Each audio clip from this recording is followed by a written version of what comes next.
It's not Pythagorean theorem. It wasn't special triangles. So we label it our opposite, our hypotenuse, and this would be our adjacent. So then we ask ourselves, which trig function is this? So we have opposite and adjacent. So which one is it? TOA. TOA, tan. So we're going to write tangent of 55 is equal to opposite over adjacent. Put the tangent over 1 and cross multiply. So x will equal 8 times the tangent of 55. And that's something we type into our calculator.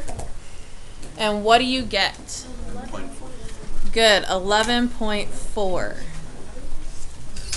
Just, you type it in just as it looks. 8 times tangent 55. If you have a Casio or a Sharp, it might be different, but if you have the TI, you're fine. Never mind. Okay, same thing on number 2. So we're going to run through our list again. Do we know two sides? No, so we can't use Pythagorean theorem. Do we have a special triangle? Yes. Yes, which one? 30, 60, 90. So we're going to put our pattern for a 30, 60, 90. So we start by going across from 30. That's our A. Our hypotenuse is 2A. And the adjacent side is A root 3.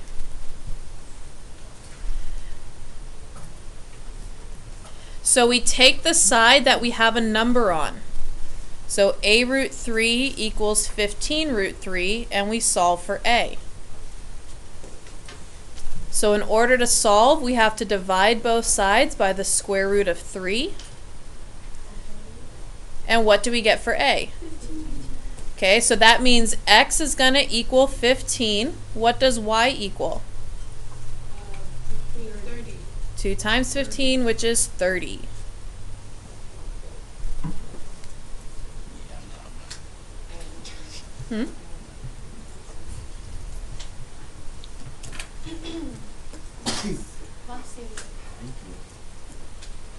Okay, looking at number 3, we're going to run down our list again. Bless you.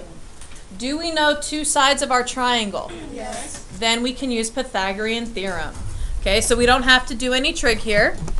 We're just going to go ahead and do a squared plus b squared equals c squared. And we want to make sure we know that x is our c because it's our hypotenuse. And our hypotenuse is always c.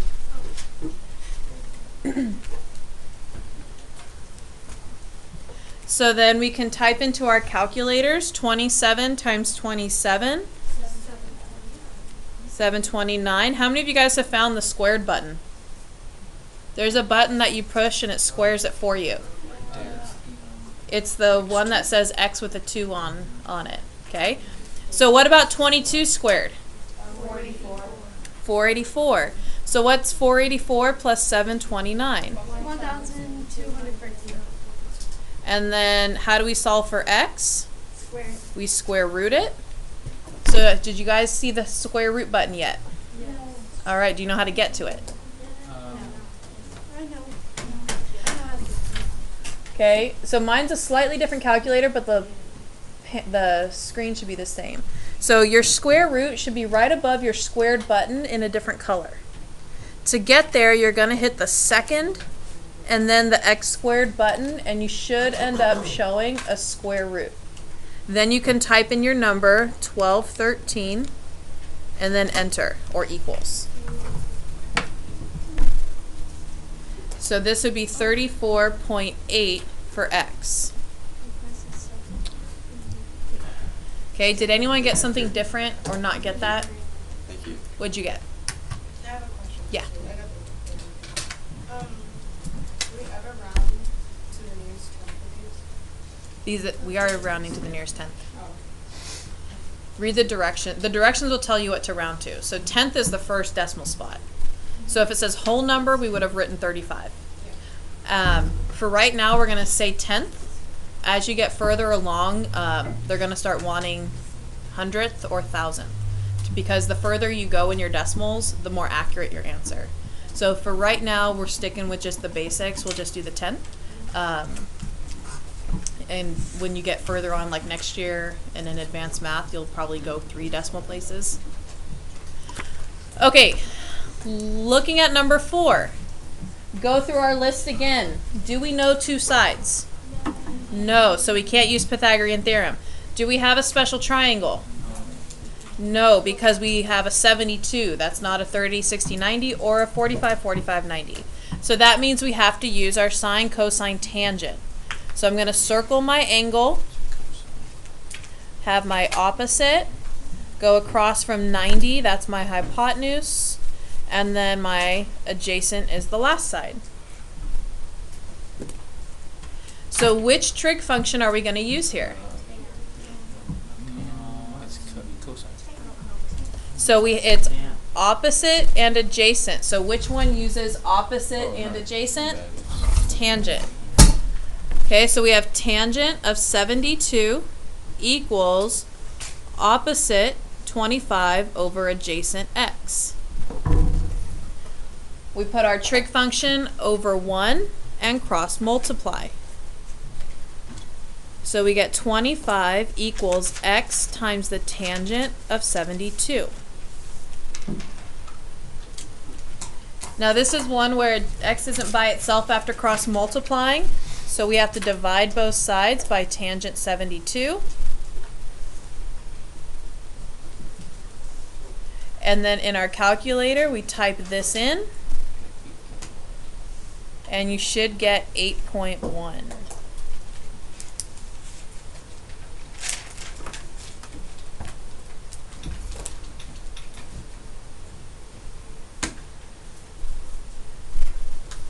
Okay, our last 2 are right here.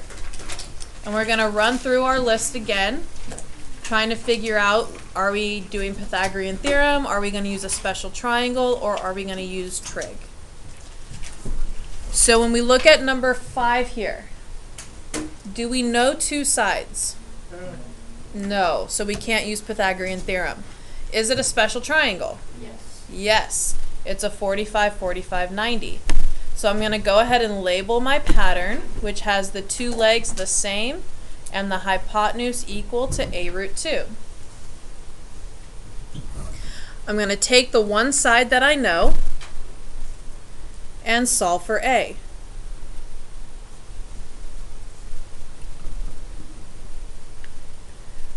To solve, we're going to divide both sides by square root 2. And this is where we have to remember to rationalize. Square root 2, multiply it on top and bottom, so that on top we get 28 times the square root of 2. And then does anyone remember how we multiply root 2 and root 2? What does it give us? It's root 4, which means we can simplify it to just 2. So once we've got that simplified, can we simplify our fraction? So looking at outside numbers only. Yes, we can reduce it to 14 root 2. So that's our a. So that means x and y will both equal 14 root 2.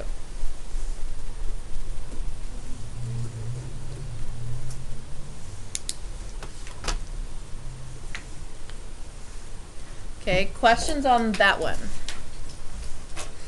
Yeah. So first thing we notice is we can't use Pythagorean theorem, but we do have a 45, 45, 90. So put the pattern on the triangle, so the legs are a, the hypotenuse is a root 2. I'm going to take the one side that we were given a value of, and we're going to set that and solve for a. To solve for a, I divided both sides by the square root of 2. But we can't have a square root in the denominator, so we rationalize it by multiplying top and bottom by that square root. So on top, when we multiply, we just get 28 times root 2. But on the bottom, because these are both inside of a square root, we multiply them together to get square root 4. Well, what is the square root of 4? 2.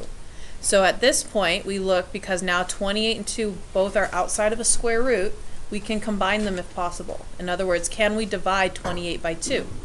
Yeah, and that's how we got 14. If you can't divide, then you'd end up with a fraction. But if you can, go ahead and divide. Okay?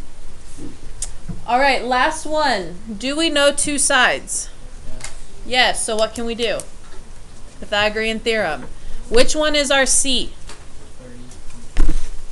C is our 30.5, so we're going to have x squared plus 19.1 squared equals 30.5 squared. So what is 19.1 squared? 364. Okay, make sure you do not round yet. You want to save the rounding to the very, very, very end. So you want to write 364.81. And what's 30.5 squared?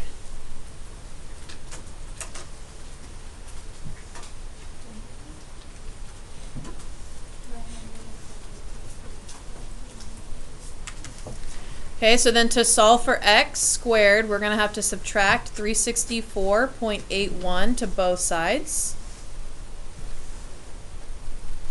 So we have x squared equals, when we subtract that, we should get 565.44.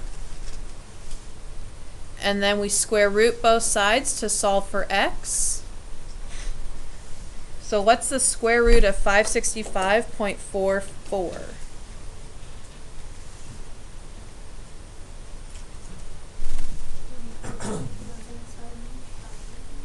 79? No, 778. Okay, so 77 means we're going to round up to 23.8.